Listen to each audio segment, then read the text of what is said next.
रावलपिंडी में हकीकी आज़ादी मार्च के लिए गहमा गहमी। मार्च से पहले पीटीआई के कारकुनान तैयार हैं। मरी रोड, शमसाबाद, एहतजाजी कैंप से फैजाबाद तक मशल बरदार रैली का इनेकाद किया गया। पीटीआई रहनुमा कंवर शोज़ेब और फैयाज उल हसन चौहान ने भी शिरकत की। तहरीक इंसाफ खवातीन विंग ने भी भरपूर अंदाज से हिस्सा लिया। रैली के शुरका ने हाथों में मशले उठाकर पैगाम दिया कि लॉन्ग मार्च के इस्तकबाल के लिए पिंडी की अवाम की तैयारी मुकम्मल है। दादलाने पिंडी है, उनको भरपूर और पुरजोश तरीके से वेलकम करेंगे और इसी जज्बे के साथ ये खान साहब को यहाँ पे मरी रोड पे वेलकम करेंगी इंशाल्लाह। हम ये पैगाम देना चाहते हैं कि हम तैयार हैं और आप लोग निकल आए। सारी कौम को, इमरान खान को ये बताना चाह रहे हैं कि पूरा रावलपिंडी आपके इस्तकबाल के लिए तैयार है।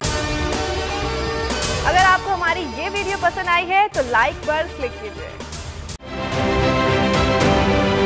आप ये समझें, ये जो हक है ना, हक पे खड़े रहना और हक को बोलना, ये दूर से लगता है तन्हा हो गए लोग। आप खान साहब को देखें, तन्हा दिखाई देने, सारी जमातें मिलकर उनके खिलाफ हैं, लेकिन आज भी पाकिस्तान की आवाम उस हक की आवाज़ के पीछे जो है 80% से ज़्यादा आवाम उनके साथ है। सेम एग्जैक्टली इसी तरीके से बोल की कहानी है भाई। बिल्कुल अलग आपको तन्हा दिखाई देगा, हर जगह आपको खड़ा हुआ नजर आएगा, हटेगा नहीं किसी चीज़ से, हक की इस पूरी चीज़ से।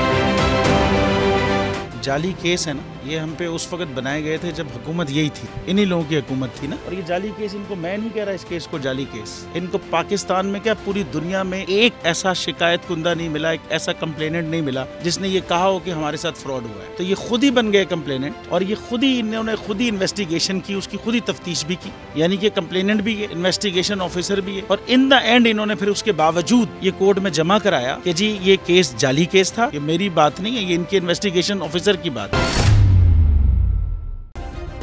सब्सक्राइब करें और बेल दबाएं ताकि कोई खबर रह न जाए।